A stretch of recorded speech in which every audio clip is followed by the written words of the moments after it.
Again, probably nothing that you haven't already said half 100 times, but No, it's a different spin. So probably a different spin to it, yes. So let me just start with the beginning. Pretend I don't know you guys, but I do. I've met you. I've had the pleasure of talking to both of you in person. So who is Xavier? Who is Collins? The secretary. but so how do we do? We I'll switch or start with you, sir. with me? Yes. Okay. So the question is a brief introduction of me and credentials plus an interesting fact. That I don't know, interesting fact, but I can tell you. I'm Javier. I'm originally from Spain. I studied in engineering, electrical engineering. I have a PhD in the design, modeling, and control of electrical machines like the levitated train. I came to US 2002 and I switched fields to microfluidics. I was supposed to go back to Spain. I had a position at the university there, but things went really well here, published and all that, and I was recruited by NIST, the National Institute of Standards and Technology. I switched Oh, fields whoa, again to whoa! You work with NIST? yeah, Oh 15 no, years. that's even more interesting. Okay, I'm going to come back to that later on. Okay. The person that recruited me was Lori Locasio. She was group leader, and she's fantastic. We worked together, and we did several patents together. She was promoted several times, and by the time I quit the university to start the company, she was named director of NIST. She's the current director of NIST. Yeah. So I had a position at the University of Maryland as well. I was teaching, but mostly it was research until one of the patents someone told me that from the FDA that what I was doing it could change food safety as we know it. I didn't know anything about food safety at that time, 2014. I won the best invention of the year at the University of Maryland, and also best pitch, and that's where I started looking into commercialization, and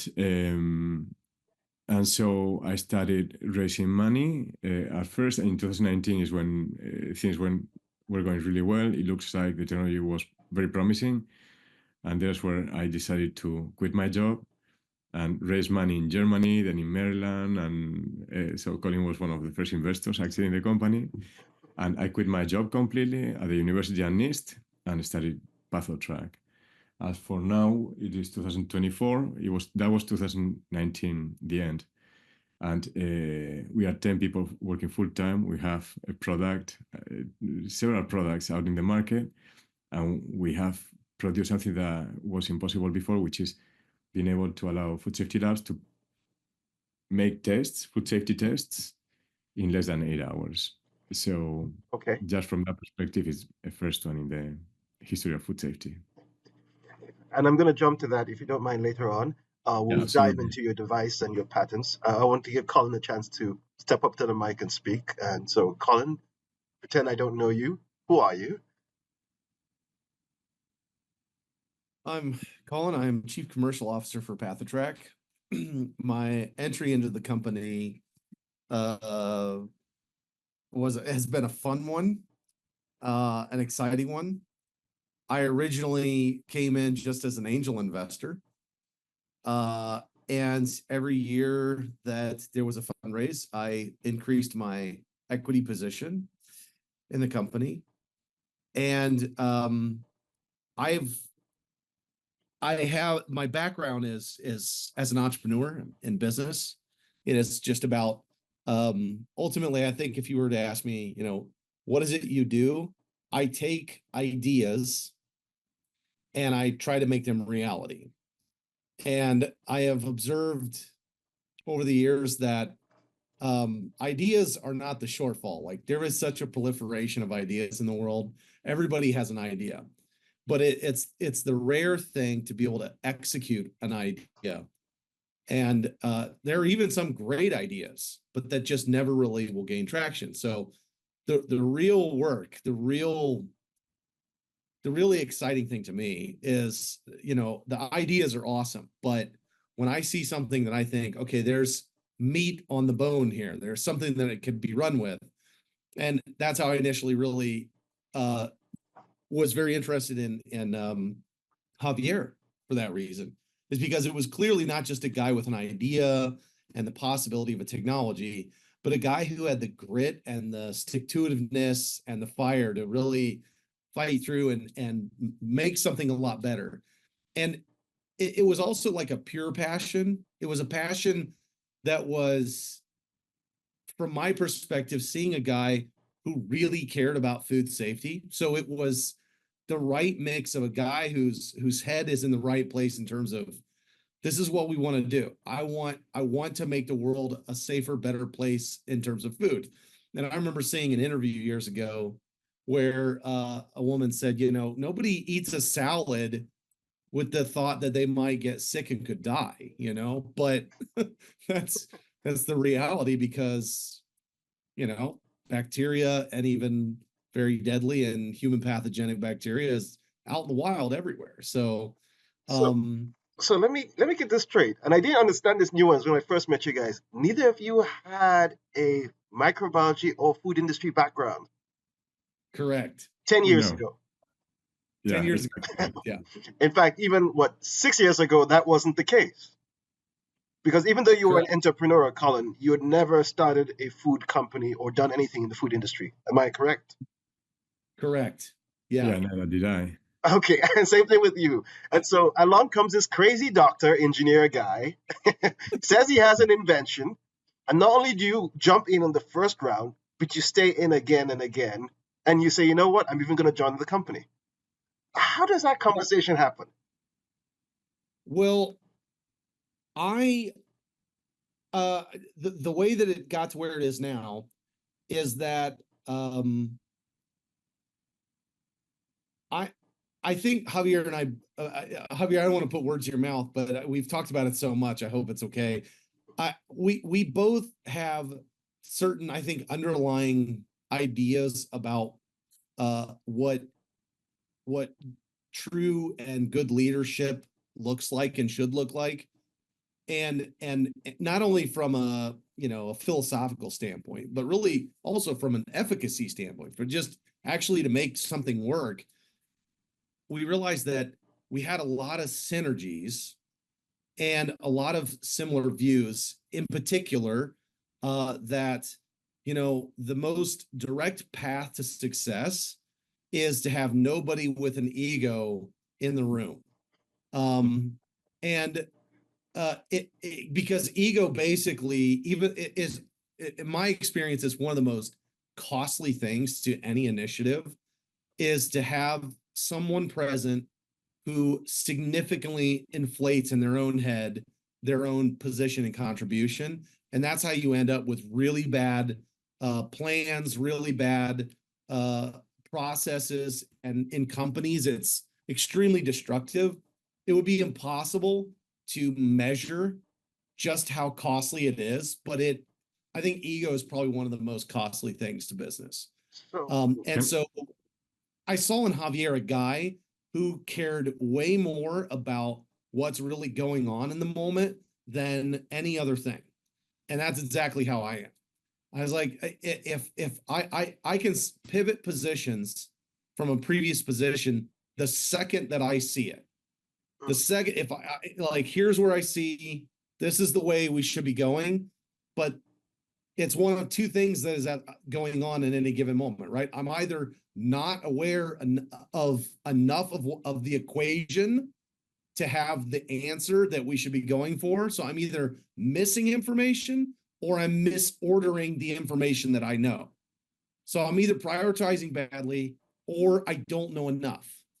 And so both of us have this mentality. And that was a real starting point to realize that we could just talk openly.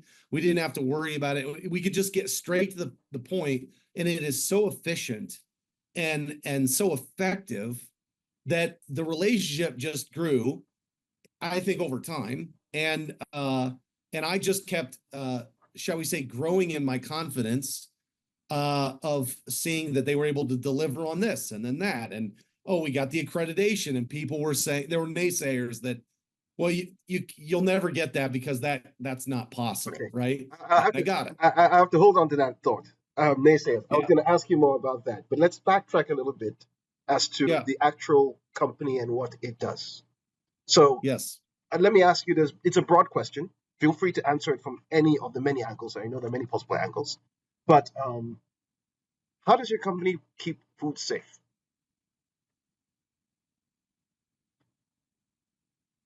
Javier, I'll first ask you, and then I'll get Colin's take. Yeah, so initially, the idea is that many food producers are not testing because they cannot afford it, just because it takes so long to test. And they cannot afford holding the product, waiting for the test. That has happened in chicken, for example. There was no regulations around it. People were testing, but they would ship it anyway, right? And is one of the major sources for outbreaks. Also in produce, the same, right? So the question was time. If it is not affordable because it takes too long, that's what we address, right? Is cutting out the time for a food safety lab to be able to produce a test result with the same or better quality. That by itself, it allows companies to start testing. And I've heard that, for example, with Listeria, when we developed our first Listeria test, a producer in Salinas told me, Javier, if you can really do it in 10 hours, I will start testing product, period. So you help yeah. by enabling a company test their end products and test it quickly. Yeah. Okay. Exactly. And that way they can afford, holding shorter time and shipping. Otherwise, if you have to hold too much, it's too expensive. And at the same time, you lose the freshness of the product, right? So many were not testing, which, it has, at the end, food safety is risk management, right? I mean, you have to be able to do it, right? So that's on one. But something that we've learned also once we got into developing these products is that we have developed solutions for products that others can't, like that of the 1,500 grams testing, 1,500 grams of product at once for Salmonella, which actually we have proven, and the Western growers have proven that it actually it can solve the problems of outbreaks in romaine lettuce, right? Mm. And it's just the size of the testing per acre. Until now, you couldn't do it because it was too expensive. Our case is not just faster, but it's significantly cheaper. So And you're it's offering two something that solutions. we reinforced here at the beginning. Yeah. Okay. Sorry. And all of this was from your original patent. Well, so you see, the original patent just allows you to start working on the field, right, and to develop a product, and that's just to reduce the time for results. In reality, it's not academic; it's real, right? So a patent needs a lot of development so that it is commercially viable. Is the price, right? So what has happened is that since we came with the original patent, we have developed 6 more patents in the company. Okay. And they have superseded the first one. Actually, the first one, we don't use it anymore because the ones that we have, they are much better than the original one. And what we have learned is that it's not only that we can do what we were set up to do at the beginning, but we are changing the food safety testing in aspects that we didn't know that would happen. I would have never been able to foresee that 10 years ago. Oh, no, I'm just dying of curiosity with some details. So, 10 years ago, you had this idea in your head and you put together the patent. I believe it's for a filtration type of device, correct? Yeah, exactly. Okay. Well, it uses chemotaxis. It's the movement of bacteria when they escape from a Wait, repellent. okay. Yeah, It uses chemotaxis. yeah, that was the original patent. Yeah, uses chemotaxis. Really? The idea is, chemotaxis is the movement of bacteria towards or away From from a a particular chemical. chemical It can be stimulus. sugar. Yeah. Yes. So the original idea was, well, what about if you take a food sample, and then if it has salmonella, you expose it to a chemical that repels them, the bacteria, and have the bacteria escape from the food and self-isolate. So then they're in a clean matrix. And then you can filtrate and concentrate. The idea is actually, it makes sense and it's really It's cool because genius. I'm sorry. I'm not just saying it because of you. Absolute genius. so salmonella, you know that they are 3 microns in size only, and they move every second Yes. 20 times their body length, Yeah. which is equivalent to the speed that a cheetah has when it's chasing an antelope. It's exactly the same. 20 body lengths in, in 1 second. The only thing is that bacteria do that randomly without a stop. Yes. So if you do that, and if you control well the environment, what is the distance between the food and a layer where they can escape from and all that, you can control the chemical gradients. And that was what I was doing here at NIST, working on creating chemical gradients and controlling them and shaping them. So I made a proof of principle that that's possible. So Are you that's how share which we got it. chemical that you used, or is that something Oh you yeah, just? so that depends on the chemical that you use. You can use, for example, ethanol. A small proportion, percentage of ethanol that doesn't kill the bacteria is an excellent chemorepellent. It's funny because it's not always linked to the same. In that there are sometimes chemicals that kill the bacteria and that are not repellent, Mm-hmm. and the opposite. There's also always some food, for example, that the bacteria can metabolize, but still they are not chemoattractants. So there's a lot of questions, and then it changes also the diffusion of ethanol is different than other chemorepellents. It's fascinating. Actually, I studied all these systems, and part of the research was to choose the best combination of them. It changes also the viscosity, so especially ethanol. But that was the main idea at the beginning, right? And we made the proof of principle. We could separate, Salmonella and E. coli from beef, lettuce, tomato, and that's what set up the whole thing. When this was the best invention of the year at the University of Maryland system. Wow. Wow. Okay. But then the technology has changed since then. Yeah. So it's so funny because sometimes things happen a little bit. Most of the time, you don't expect them, right? You just have to size them. In that, so there's a problem with chemotaxis, and it is that there are bacteria that are not motile, Yeah. like the egg, right? There are a couple of types of steak that are not motile, and the food safety director of Nestle once asked me, I hadn't studied the company first. I was trying to figure out if there was a market and all that before I jumped. I mean, I have a family, that depends on me, and jumping into a They need to company eat. is Right. crazy.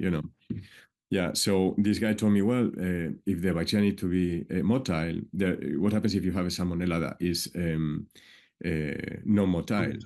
Mm. I had done my homework. There's over 2,400 serobars of salmonella. All of them are motile. There's only two species, strains, the Puyorum and Gallinorum, that are not motile, but they are not pathogenic to humans. It's only to chicken. So I told him that, and he said, well, what about a mutant? I said, no, this cannot be. There's been only one outbreak due to a mutant. It was 8 people got sick in 2009 in a small farm in France. It was the farmer did a tiramisu at home, Uh-huh. and they all ate, the egg, and they got sick. No one died or anything like that, but that was the only one. And the reason is salmonella, if they have a mutation like that, normal type, they have less advantage. Competitive advantage. Exactly, yeah. Yeah. So it disappears, right?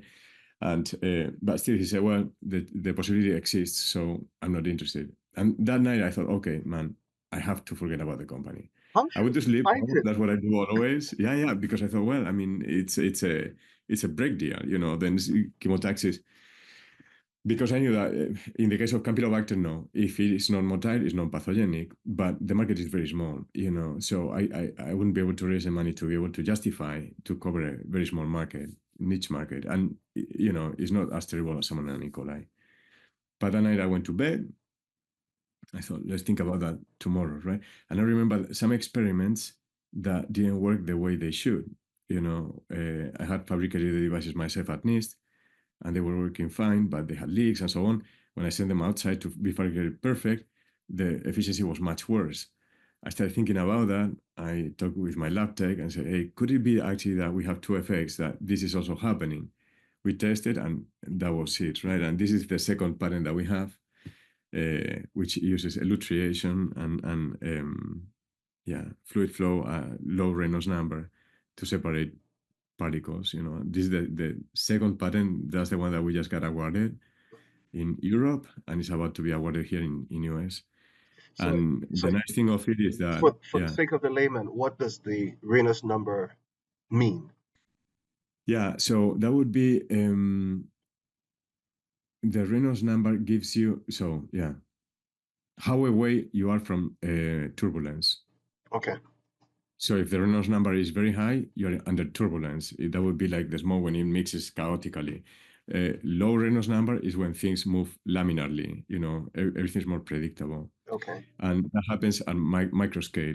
Usually liquid behaves with low Reynolds number. Okay. The nice thing of low Reynolds number is that things mix not because of eddies, it's more by diffusion. And there are some other interesting things, like, for example, bacteria, they have a higher density than meat, for example, or than water. However, if you have a very small flow going against gravity, they will be pulled by the flow, because a low Reynolds number, especially that size, yeah, the surface, okay, the viscous drag is much higher than the density of the particle.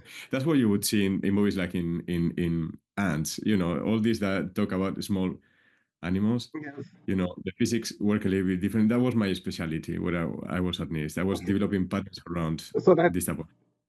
that's two very ingenious ways of using physical and chemical properties to separate the bacteria from everything else.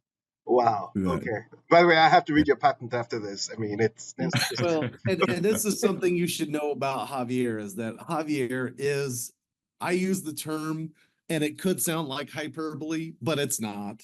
He is an inventor extraordinaire. okay. So I've heard Javier's part, right, about the obstacles, and there's just a few. I know there are many more than this. So let me switch over yeah. to you, Colin, right? Because you were already alluding to that earlier on, that lots of times. So you meet Javier, you have this potentially great idea in your hands, right, and somebody who you have a rapport with and you can work with. What obstacles did you face? What naysayers did you encounter? I mean, from the business building perspective.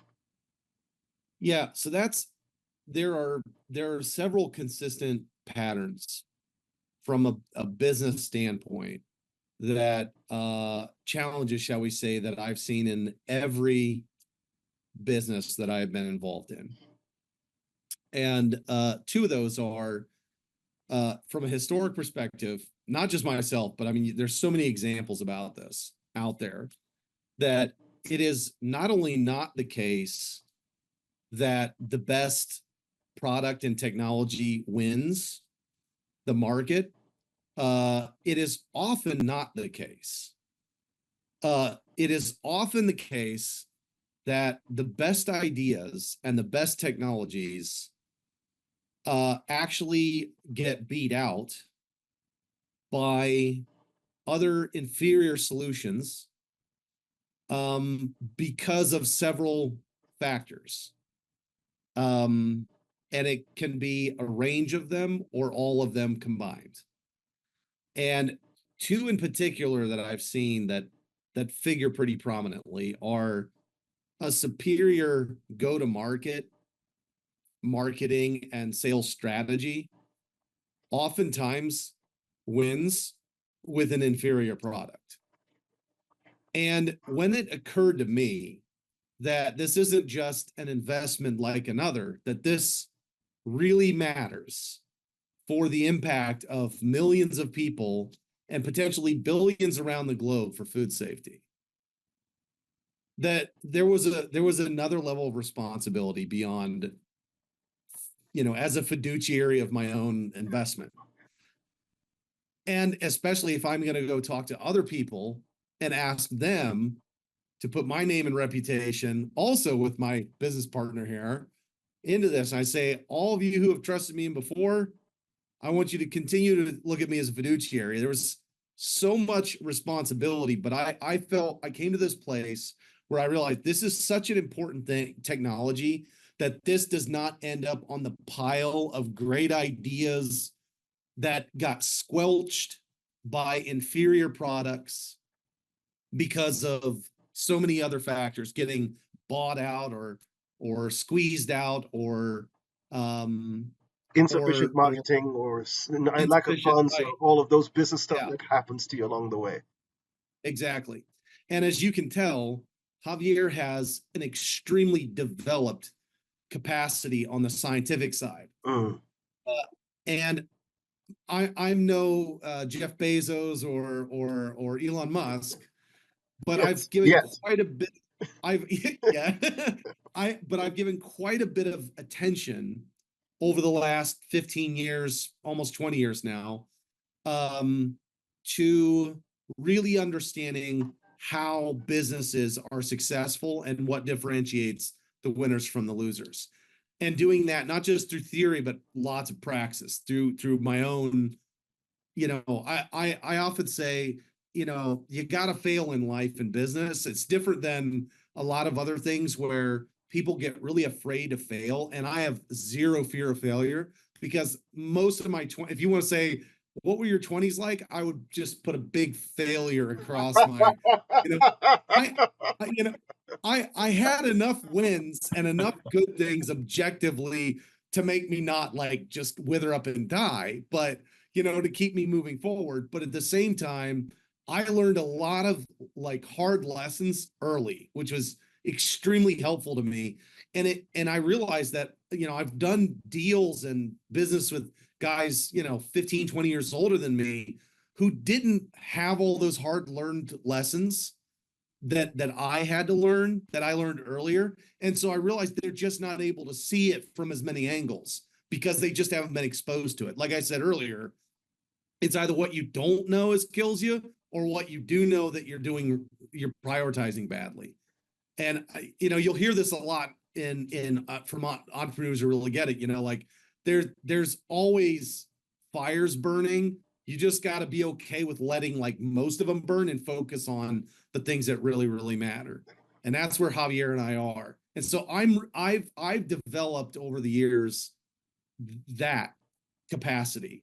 And so Javier and I find, I think, an incredible synergy because I mean, we both are very focused in our areas of competence, but we also completely allow the latitude of the other to as soon as we see it, like, oh, you're right, and I'm wrong because I was seeing it from this angle. Like we can immediately back off of our position once we realize, once the other one communicates like what it is.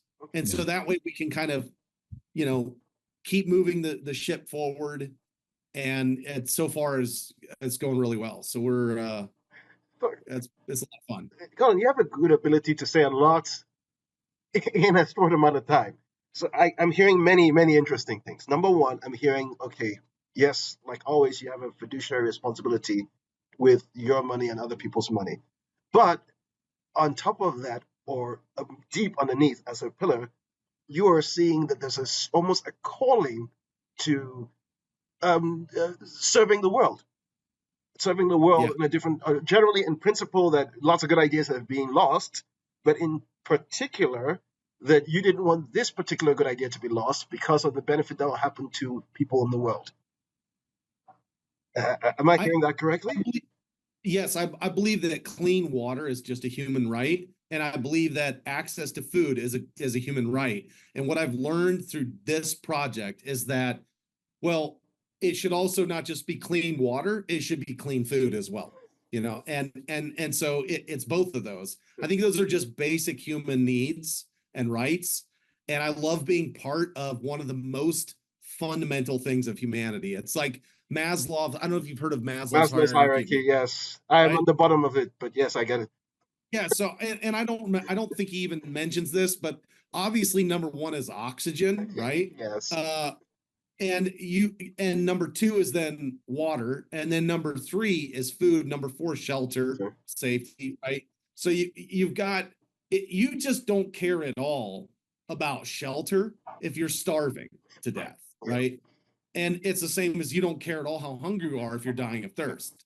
And you don't care at all about how thirsty you are if you don't have oxygen, if you were in a vacuum of space, right? So it is in terms of, and then everything down from there, education. I even have this, my own position on this is that when people look at our society and say, oh, look, generally everybody looks at our education and says it's in the tank. What is going wrong? I don't think education is the problem. I think it's actually a higher a precedent on it's a higher level on the hierarchy of needs that's not being met that makes kids not care about school.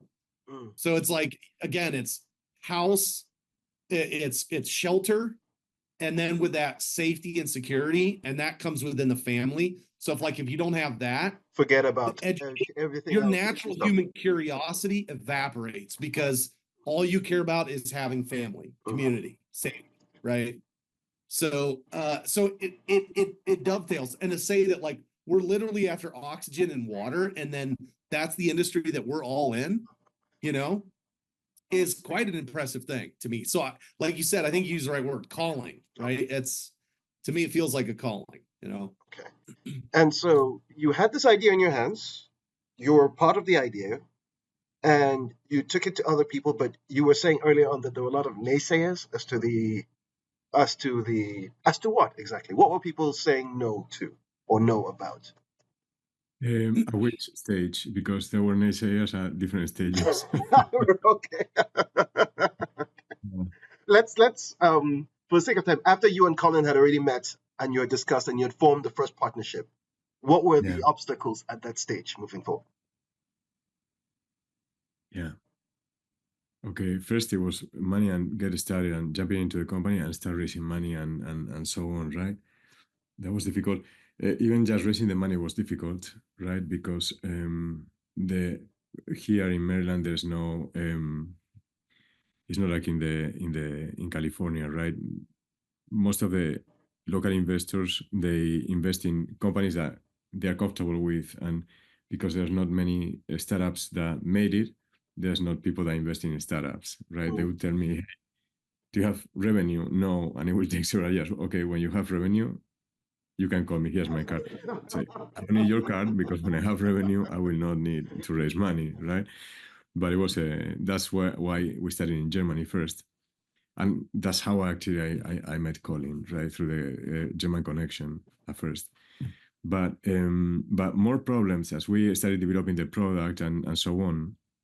One a big deal was that many companies have tried to do something similar to ours with I don't know which technologies, right? And many of them have gotten money from VCs. And what I've heard at the end, I didn't know that at first, is that no other company was able to do it. And basically, it's the AAC accreditation, third party validating that your method works and is equivalent to the FDA method, right? Um, uh, because of that, and I understand that there was a lot of reticency. And even when I spoke with people from food safety labs, they were interesting, but they kept their space always, right? So that took years, and especially was once we got the first AOAC accreditation, I have to say it's the first technology in the world, in the history of food safety that can allow, can do that. Then suddenly everything changed, right? Suddenly we So are, that was a big inflection point. oh yeah, absolutely. Yeah. Okay. In terms Yeah. of everything, even that was one of the most critical parts. Like 2 weeks before getting the certificate, it takes 9 months to get the certificate, but it was like 2 months before we were running out of money.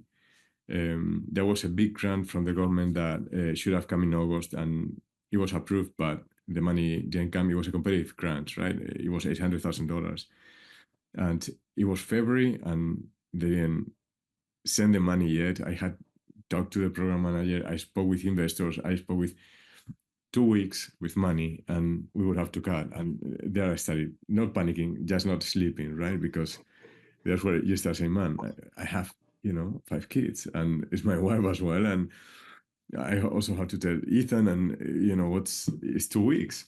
I couldn't sleep. But, and I was telling everybody about the accreditation is coming. I know because our consultant at the AUSC told me that all the experiments that they did, everything looks phenomenal. But one thing is the credibility, the personal credibility. The other thing is having something, that is real, a certificate, third-party validated, and all the thing. So that thing came through. Like 2 days later, suddenly the money was released from the government. And within a month, we raised $1.5 million from investors, right? So it was boom. And it's not that it just came from the nothingness. We had been working on that for 5 months or something. Actually, a VC had, that was the case, right? In January, VC, that was until the end, and he said, yeah, we are in. And then they pulled out because they said, no, actually, we talked to others. They have invested in similar technologies. no one has been able ever to deliver the technology. So we cannot do that. But you said yes, and what's going on? And we have the accreditation, but well, anyway. So at the end, we could close everything, and everything was fine. So that I think this that accreditation was one of the biggest inflection points in the. was yeah. Yeah. Otherwise, we But wouldn't be. it's the word that I've heard often used actually since we've been in this space is there were a lot of snake oils that were claiming things that just once it required third party scientific independent validation, none of them made muster except for Pathotrak's technology. Yeah. So yeah. So that I mean, anytime you have you've said this in one of our previous conversations, and I've heard it from many, is that bold claims require extensive evidence, and so the claim that we know that this has been a problem in food safety for many years that everybody has known about. It's been the primary bottleneck in the whole chain, and that a lot of people have tried to crack this nut unsuccessfully. And now you're saying you can crack this nut. Who are you again? So That's it. And so that's part of the nature of it. But the great thing is that Javier, with his even though he had no like previous business experience, it was his seriousness on the scientific side and his passion and all that. I think I'm not alone on the investor side. When I was like, okay, it inspired me to invest. Then the next year I was like, okay, add some more. Okay, add some more, to the point where last year I said, you know what? Why don't I just run point on this, and I'll bring in all the money for this year. And this, we just actually, we're in the middle of a round right now. Hopefully our last series, pre-series A seed round. Okay. Yeah, and we've already raised a solid amount, more than we've raised as much as we were hoping, but we think we actually might be able to go a little above that, and we're going to go ahead and do a push to raise as much as we can this year and get us to cash flow positive and just be able to keep growing the company. Because like he was saying at the beginning, it was all about turnaround time, but we realized that there's just side benefits to the technology, like that it lends itself towards automation. Oh. Yeah. And so imagine that all these companies and everybody, especially the higher ups, thinking like all the opportunities for something to go wrong that are there. Some of those just biological realities that will not be removable. But what about all the ones that are like human error on these 50 steps or something, Well, how much of those could be automated so that you remove the opportunity for error, and create more of, close in your system more, control your variables more. And it looks like the technology lends itself to that, to moving in that direction. Yeah. Interesting. Okay. So if you don't mind, you can spend the next 2 minutes. Describe the stage of your business right now. Who are your customers? What products do you provide them? Just how many employees? What research is going on? Just a snapshot. Yeah, sure. So we are 10 people working full time in the company. Our current clients are food safety labs that do tests in the produce industry, also in the for meat packers. Is basically foods that have a small shelf life. Although we are working also with a big producer of chicken, we're developing the solution with them. That's in terms of clients. In terms of so we started revenue a little bit last year, at the end of last year, and we are growing now. We are still finishing a fundraise. The plan is to be cash flow positive next year, by mid next year. And in terms of research, so there are many opportunities, many things that we can go after, but right now we have to be careful. You know, we are still a very fragile company, right? We are still at the beginning, so we have to focus on the most important things that affect our clients. What I mean with that is that we've developed solutions for fresh produce detection of E. coli, Salmonella, and stec, also for meat, and we are finalizing the one for chicken, especially because there are new regulations from the USDA. And the plan is to, we also have listeria, right?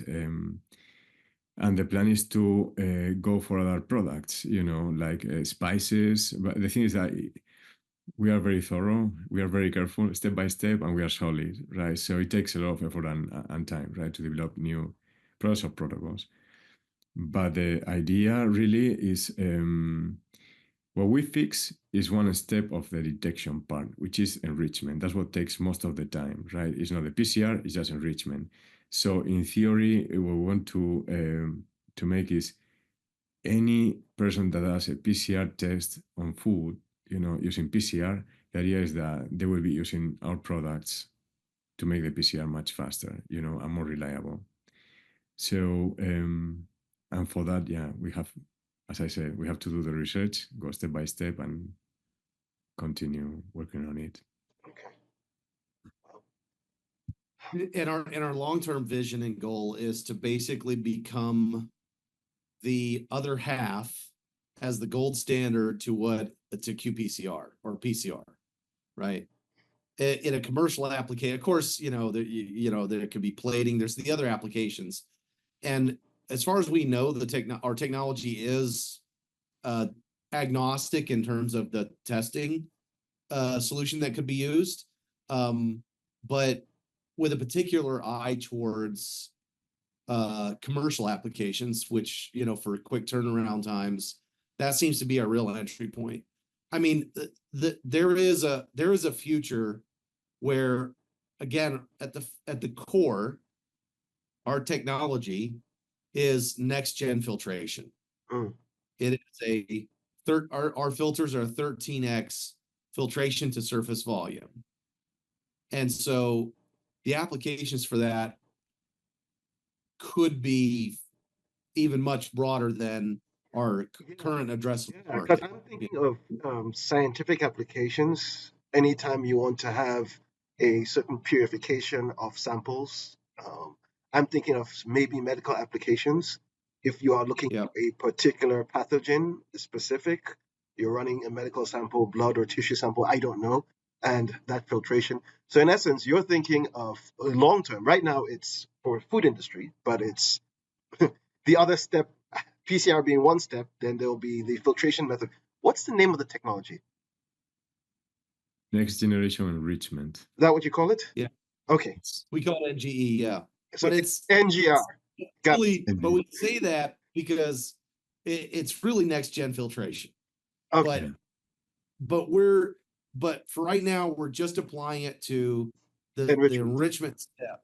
Okay. So yeah, but I mean, you're right. I mean, it could be aerospace, medical. I mean, There are anything lots that of potentials. Okay, so you call it yeah. NGE? NGE, yeah. NGE? Okay. Next generation enrichment. Okay, I think it has a Yeah. snap to it.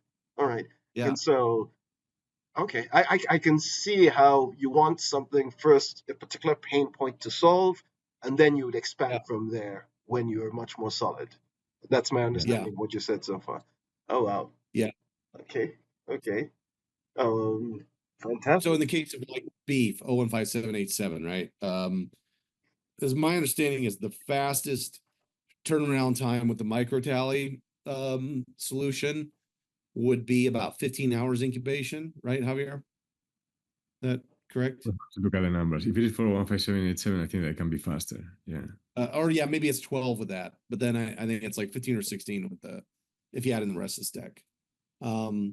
And ours is 3.5 hours. Mm. Yeah, that's right. So Wow. yeah. Wow. You know, with Wow. You know something, it's funny with this also, Mike, that you know something I realized like very recently, especially in the produce industry, is that we've been so careful with the accreditations, doing everything bold statement is bold proof, right? You need. I found out that there are several methods that are being used that don't have AOS accreditation. They cite an AOS accreditation that is for meats, it's not for produce, right? And which is crazy if you think about that, right? So we are. It's not just the fact that we can do it faster. Actually, our technology is more reliable than many of the ones that people are using right now. It's been more thoroughly tested, against the FDA method or the USDA method and so on. So I guess So one of the hesitation from people is the novelty. People are yeah, afraid of that which is novel, that which they don't understand, that which is new. why? So that happened. So we are ready to go in. Not. So they would say the client to a food safety lab, say, okay, yeah, we are ready to start using the product. By the way, are we the first? Yes. Oh no, then we will wait. And it's like, It's, yeah, someone's got to be the first. I know, Colin, you've probably experienced this plenty of times in business, but it's always shocked me how very few people want to be that first, even if Yeah, it'll Yeah. cost them little.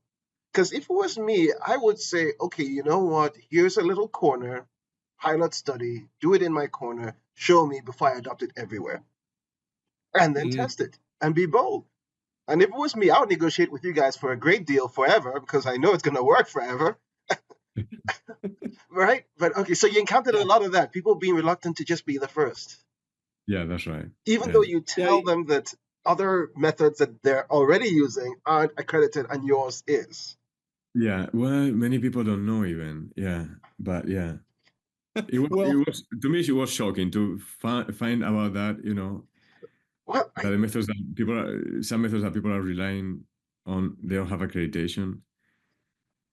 yeah, I think that and, they are not aware of that. The clients. Yeah.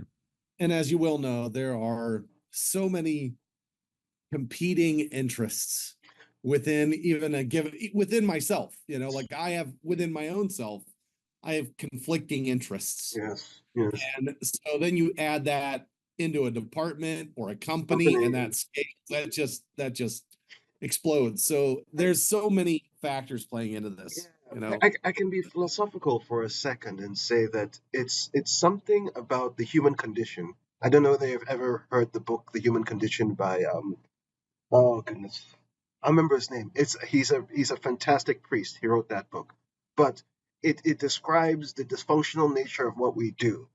Why I say that's relevant is you would think that some scientists, after having heard what you would say, would at the very least give it a certain amount of credibility, as opposed Yeah. to succumbing to the fears, that gut fear that comes whenever I hear, oh, this is new. Oh my goodness. That fear that came up. By the way, I admire when Colin, you said it, you're fearless. But there's something in the back of my mind, which I haven't finished wrapping around, which I see more and more in business, and I was naive enough to think that it wasn't the case before I entered business, that people will be so governed by the human condition, baser instincts, lesser emotions. Just an observation on my part. Well, Mhm. okay, I Oh, had yeah. another question for you. You transitioned from academia to industry, right? So you Yeah. went to the dark side. Do you still have friends in academia?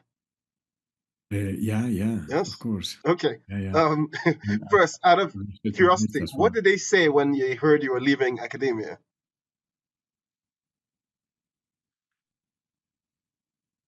I mean, I didn't ask for advice because it's very conservative. When you're in academia, you don't leave, especially and they knew that I have a family and kids, and so um, I think many of them though they think that it's kind of a dream, to start a company, Okay.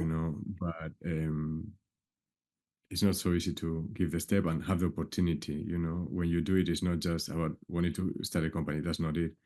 There's got to be a market. There's got to be a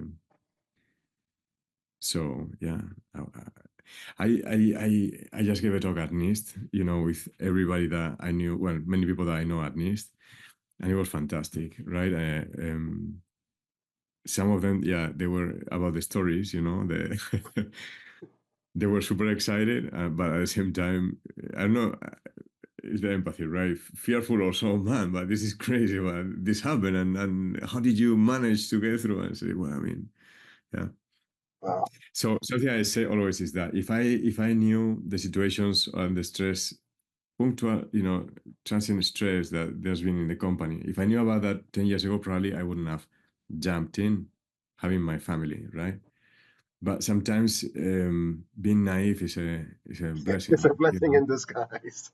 because once you jump, also something that they told me several investors before my first investment, when I jumped into a company, they said, okay, this sounds great, but are you going to work only for the company? I was saying, well, yeah, I will see, I will manage with this and so on. And no, then no. I mean, if you come to the company, if we put money there, you have to jump. And I completely understand that, because once you jump, you burn the ships. There's no way out. You're There's all, no way back. yep. So you swim or sink, and man, I'm gonna swim. I don't want to sink at all. That's good for So you. That's very it is brave. the same. I think it's better just to, if it is solid, when you make the decision, if you cannot have everything controlled, not at all. But if you see that there's an opportunity and you have the right people, especially the people, people that help you and all that, and there's a market and so on, you just jump, Okay. and then you will figure it out. That's the only way. Otherwise, it will never happen. Do you ever miss academia? Sometimes, yeah, I love teaching and I love the intellectual part of it, but I would not change it Okay. at all. I think I've changed a lot since, I mean, these 4 years, because of necessity, right? Something I saw from the beginning is that if I'm in a comfortable position, things don't work out. I have to be always in this A little bit uncomfortable position, uncomfortable position. doing things that I'm not confident about. I'm finding asking for help. That's one of the first things that it costs a lot. Well, if you don't get over yourself, so I think that a company, one of the major points of potential failure are shortcomings, of my shortcomings, our shortcomings, So that's why you have to expose yourself and be in the uncomfortable position. You have to overcome your shortcomings if you want the company to succeed. So, and as I said, I think that the transition has been so great these 5 years that I it's very for sometimes, but it's amazing. I wouldn't go back. No. Colin, question for you. Is this your first company that you were an investor in, that you actually joined the company afterwards? Um, that depends on what you mean by that. No, from a broader perspective, because I invest in every company that I'm that I am involved in operationally. Um, and sometimes, in fact, I might be the sole investor of that. And that's been the case. So I sometimes it's the case where I'll just like, okay, I'm gonna pull this funding and I'm gonna execute this idea. It is my first biotechnology company. Okay. And I know and was aware of some very peculiarities of the biotech technology industry, or various industries. It's more than just an industry, but of the sector, you might say, of biotechnology. Um, and one of those being that they tend to be very capital intensive up front prior to revenue. And I mean, it can be massively capital intensive. And so just seeing, if you were to see the version 1 of the pod, and then what the technology is today, in just a couple of short years, with an extremely efficient small group of very focused people, it's just been really impressive to see what Javier has built. And I joke about this, but I'm actually not joking when I say, I keep telling our head engineer, like, once we get all this figured out, I want to talk to you about lightsabers and hoverboards, because I feel like these guys could figure it Can out. figure it out. So I mean, it's just It is. It's just such an impressive little group of people. But it is my first into the biotechnology space. Okay. And I'm so in love with it. It couldn't be better, actually. You know, there's some other companies out there that I looked at over the years, and I thought, man, I'd really like to make a foray into the biotech space, but this really is the right spot for me. I mean, culturally, also as a company, you know, the company culture. All right, gentlemen, thank you. I have, believe it or not, come to the end of my questions, at least the ones written here. I don't know how much more time you had because I had a few bonus questions based on what you guys said.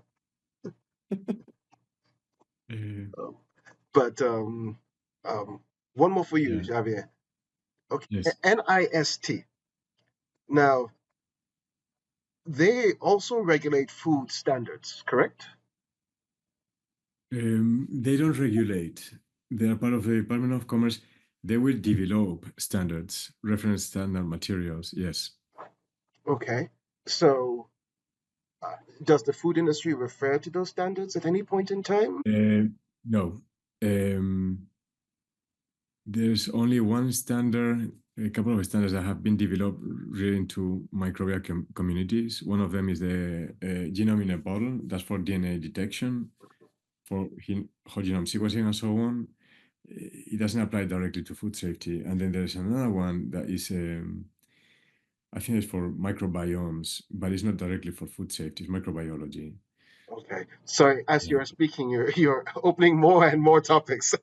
I'm trying to be very focused. Oh, well, my understanding is that a lot of the, not from a food safety perspective, but from a food measurement and ensuring that you're delivering to the public the right content, that a lot of Yeah. those standards came from the NIST. Am I mistaken in that? Yeah. That can be. For example, any measurement. I don't know. So nutritional content, for example, the amount of protein that you have in a given type of food and so on. If you measure it and you put it in a label,